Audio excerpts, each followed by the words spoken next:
नमस्कार दोस्तों, आप सबका एक बार फिर से हमारे YouTube चैनल पर हार्दिक स्वागत। मैं आपका दोस्त विवेक गोगना। आज दोस्तों हम चर्चा करेंगे कस्पल इंटरलिंक थ्योरी में कि प्लैनेट जो है वो अपना रिजल्ट किस प्रकार देता है। कल हमने चर्चा की थी कि कोई प्लैनेट जो है कस्पल इंटरलिंक थ्योरी, जिसे माइक्रो लेवल एस्ट्रोलॉजी भी कहते हैं या माइक्रो एस्ट्रोलॉजी कहते हैं, इसमें प्लैनेट दो तरीके से रिजल्ट देता है। पहला जो सीधा फार्मूला वो यही है कि प्लैनेट अपने स्टार का रिजल्ट देता है। प्लैनेट ए स्टार बी में चला गया, ठीक। अब बी को ये नहीं देखना कि उसे पोजीशनल स्टेटस मिला या नहीं मिला, क्योंकि यहां पर कस्पल पोजीशन में प्लैनेट दो तरीके से रिजल्ट देता है, या तो वो स्टार के थ्रू या फिर वो पोजीशनल स्टेटस के थ्रू। अब यहां पर पोजीशनल स्टेटस की बात हम बाद में करेंगे, पहले हम देखेंगे कि वो स्टार लेवल पे कैसे रिजल्ट देता है। स्टार लेवल पे वो बी के स्टार में चला गया।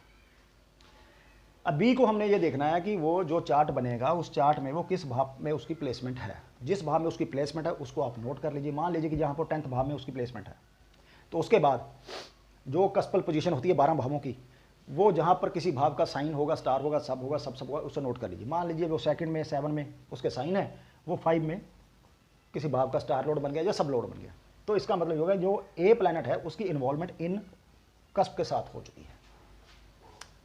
इस तरह ये पहला ऐसे रिजल्ट देता है। दूसरा, इसको ये पीएस क्वालिफाई कर जाए। ये प्लैनेट ए जो है पोजीशन स्टेटस जो है क्वालिफाई कर जाए, और पोजीशन स्टेटस क्वालिफाई करने के लिए 2-3 शर्तें जो है इस थ्योरी में बताई गई हैं।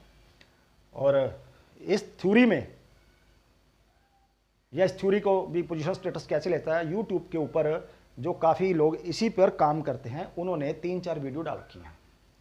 वो वीडियो सारी मैंने देखी, लेकिन अफसोस ये होता है कि हम किसी एस्ट्रोलॉजी को प्रमोट कर रहे हैं, किसी थ्योरी को प्रमोट कर रहे हैं, लेकिन आधी अधूरी कैसे, मैं बताता हूं। इन्होंने कहा जी पीएस किसी प्लैनेट तभी क्वालिफाई करेगा यदि वो there is no planet in the star zone. Star zone में यहां पर प्लैनेट है, इस तरफ स्टार लिखे हुए हैं, वो स्टार वाली लाइन में देखिए कौन सा प्लैनेट नहीं आ रहा, मतलब किसी ग्रह के नक्षत्र पर कोई ग्रह ना हो, वो पीएस क्वालिफाई कर जाएगा। स्टार वाली लाइन में देखिए मून नहीं आ रहा, किसी भी ग्रह का वो नक्षत्र नहीं बना, तो मून क्वालिफाई कर गया। तो क्या करेंगे कि मून कस्प चार्ट में जो 12 ये कस्प चार्ट बनेगा, ये 12 भाव जो है, यहां पर जिस भाव पर उसकी प्लेसमेंट होगी और प्लस वो जो कस्प पोजीशन बनेगी, किन भावों का वो साइन स्टार सब बनेगा, वहां देख के यहां लिख दीजिए, पहली condition.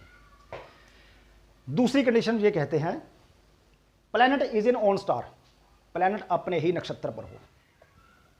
Mars is in Mars star, PS qualify कर गया। तीसरी कंडीशन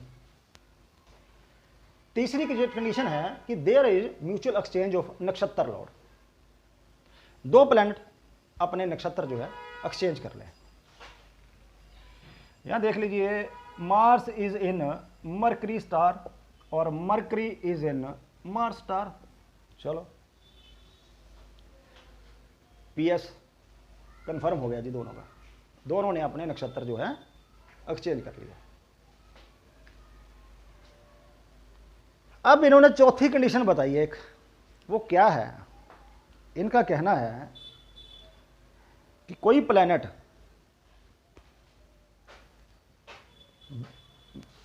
बात ऐसे है कि कंडीशन 3 ही है, कंडीशन 3 ही है, इन्होंने 4 बनाई।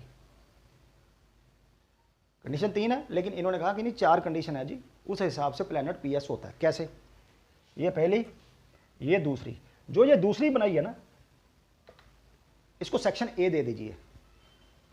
इसी में सेक्शन बी छुपा हुआ है जिसको बताया गया है यूट्यूब के ऊपर। उसके बाद थर्ड पॉइंट, ये सेक्शन ए है, जो ये बी वाला सेक्शन है ये कहीं पर भी इन्होंने बताया ही नहीं है, किसी भी वीडियो में नहीं है, खाली यहीं पे छोड़ दिया। बुक में पूरी तरह मेंशन है ये। और मैं बता देता हूँ सबसे बड़ी बात, इनका जो ओल्ड वर्जन है ट्रू एस्ट्रोलॉजी का, उसमें ये वाला ऑप्शन नहीं है। लेकिन जो नया आया है 5 पॉइंट शायद पता नहीं कितना है, उसमें ये है। पहले वाला जो ओल्ड वर्जन है उसमें ये जो पॉइंट है, वहाँ पर आप यदि कोई सॉफ्टवेयर पे चार्ट बनाएंगे तो वहाँ पर वो नहीं बताएगा इस हिसाब से कि प्लैनेट को पीएस मिल चुका है या नहीं मिल चुका। तो चलिए खैर, यहाँ पर 3 कंडीशन ये हैं। जो चौथी कंडीशन वो ये है कि मान लीजिए कि मून इज इन राहु या केतु स्टार।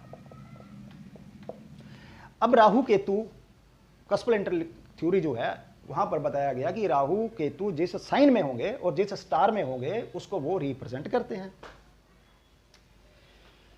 तो यहां पर Rahu is in moon is इन राहु या केतु स्टार लगा लीजिए, और राहु उसी चार्ट में इज इन मून साइन। लो जी, इनका कहना है कि जो राहु और केतु जिस साइन में जिस स्टार में उसको रिप्रेजेंट करेंगे। तो यहां पर अब moon is in Rahu star. अब राहु को छुपा लीजिए, राहु क्या है, वो मून है और क्या है, तो moon is in on star, मिल गया पीएस उसको। इसको 4 कंडीशन बताया गया, जबकि ये जो सेकंड कंडीशन है उसी का सेक्शन ए और बी ऐसे बनता है। अब आ जाइए यहां पर मेन, यहां दिक्कत आएगी। इसमें दिक्कत वाली भी कुछ नहीं है, 4-5 पॉइंट है कस्पल इंटरलिंक थ्योरी के, आप वो बस फॉलो कर लीजिए और आप होरारी में परफेक्ट हो गए। यहां पर क्या है कि हमने कहा कि there is mutual exchange of nakshatra lord. यहां पर क्या था, planet is in on star, बस हो गई बात क्लियर। राहु इज इन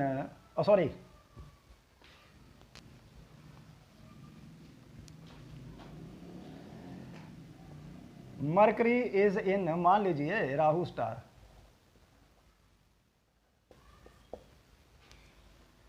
ठीक है जी, और राहु रिप्रेजेंट करेगा किसको, मान लीजिए कि वो अपना मून के साइन में, मंगल के स्टार में, और मंगल जो है चार्ट में वो मरकरी के स्टार में हो। चलो होगी condition clear. There is mutual exchange of nakshatra lord. Mercury Rahu के स्टार में, राहु क्या है, मंगल, और मंगल वहां पे मरकरी के स्टार पे हो। तो ये जो थर्ड कंडीशन थी उसमें सेक्शन ए और सेक्शन बी, राहु मतलब यहां भी राहु केतु, यहां भी राहु केतु, बस खाली ये पॉइंट देखने वाले हैं। ये पॉइंट इन्होंने मेंशन नहीं किया किसी भी वीडियो में, यहां पर मैंने क्लियर कर दिया। इस तरीके से भी जो है प्लैनेट को पीएस जो है वो मिल जाता है, दोनों को मिलेगा, मरकरी को भी मिलेगा, मार्स को भी मिलेगा, और यहां पर देखिए यहां पर मून को मिलेगा क्योंकि वो अपने ही स्टार में चला गया। ये बात क्लियर कर लीजिए, दोबारा समझा देता हूं। वहां पर हमने लिखा कि planet is in on star, ठीक है, और मून राहु के स्टार में है, और राहु जो है मून के साइन में था, इसलिए यहां पर मून को पीएस मिल गया, ठीक है, वो क्वालिफाई कर गया। यहां पर mercury is in Rahu star और राहु इज इन मून और मार्स स्टार, ऐसे लगा लीजिए। एग्जाम्पल है, होता नहीं है वो, लेकिन लगा लीजिए। चलो मार्स छोड़िए यहां पर, फिर कहेंगे कोई बंदा कमेंट करेगा। यहां पे 3 नक्षत्र होते हैं, जुपिटर, सैटर्न और मरकरी, ठीक है। यहां पर जुपिटर लिख देते हैं यार, चलो छोड़ो, लो जी, चलो। तो यहां पर दोनों जो प्लैनेट है वो क्वालिफाई कर जाएंगे पीएस के लिए। तो यहां पर जिस भाव पर उसकी प्लेसमेंट होगी उनकी, और इस जो कस्पल पोजीशन है, जिन भावों के वो साइन स्टार सब बनेंगे, वो यहां पर लिख लीजिए। चलो यहां पे लिख देते हैं। मान लीजिए कि वो फर्स्ट में बैठा हुआ कोई भी प्लैनेट जो भी पीएस ले लिया, और साथ में वो मान लीजिए कि 3rd 9 का वो उसका साइन लड़ हुआ, और 10 8 9 इसका लगा लीजिए कि स्टार है, सब है, कुछ भी लगा लीजिए। मतलब टोटल ये सारे भाव जो हैं, प्लैनेट ए की इन्वॉल्वमेंट इन भावों से है। ये है कि प्लैनेट कस्पल इंटरलिंक थ्योरी में किस प्रकार रिजल्ट देता है दोस्तों। लेकिन फिर बात वही, कि शाहरुख खान कहता है डॉन को पकड़ना मुश्किल ही नहीं नामुमकिन है, तो मैं कहता हूं कस्पल सब लॉर्ड को पकड़ना मुश्किल ही नहीं नामुमकिन है। तो यदि आप बीटीआर करना जानते हैं या किसी भी चार्ट पर आप काम करना चाहें कि मुझे करना है, तो बीटीआर आना चाहिए किसी भी चार्ट का पहले। अदरवाइज आप हुरैरी चार्ट लगाइए, हुरैरी नंबर लीजिए, चार्ट एकदम रेडी। और जो इनका सॉफ्टवेयर है अभी नया ट्रू एस्ट्रोलॉजी है, तो वहां पर उन्होंने हर प्लैनेट का निकाल के रखा हुआ कि इसको पोजीशन स्टेटस मिला नहीं मिला, ज़्यादा दिमाग लगाने की ज़रूरत नहीं है। लेकिन थोड़ा सा दिमाग लगा लीजिए, कोई दिक्कत नहीं है, सिंपल है, 3 स्टेप हैं।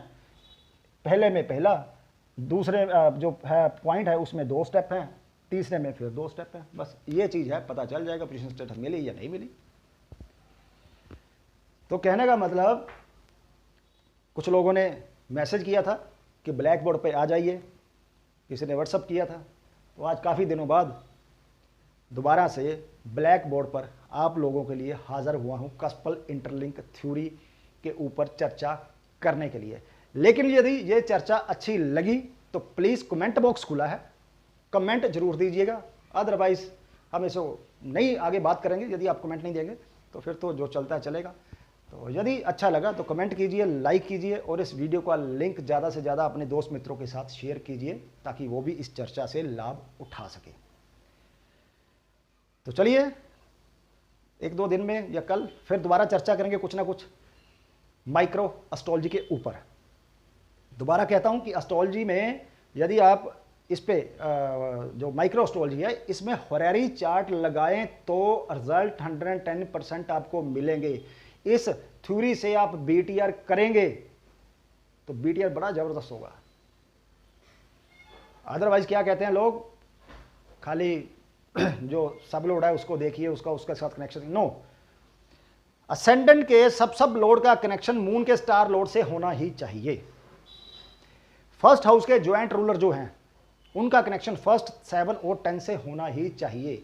मून और सन जो ज्वाइंट रूलर हैं उनका कनेक्शन फर्स्ट 7 10 से होना चाहिए। जो जन्म समय प्राण दशा लोड था उसका फर्स्ट 7 10 में से 2 के साथ ज्वाइंट रूलर के साथ कनेक्शन होना लाजमी है। उसके बाद आप संतान है, फादर है, मदर है, बड़ा भाई या बड़ी बहन, छोटा भाई छोटी बहन, उनके जो मून स्टार हैं तो वो कस्प, बड़ा भाई है तो 11th कस्प, छोटा है तो 3rd, संतान पहली 5th, 2nd 7, मदर 4, फादर 9।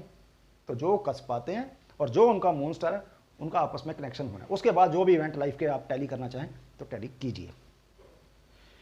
तो ये थी, चलिए मिलते हैं कल, कुछ ना कुछ और बातचीत करेंगे। तब तक के लिए नमस्कार।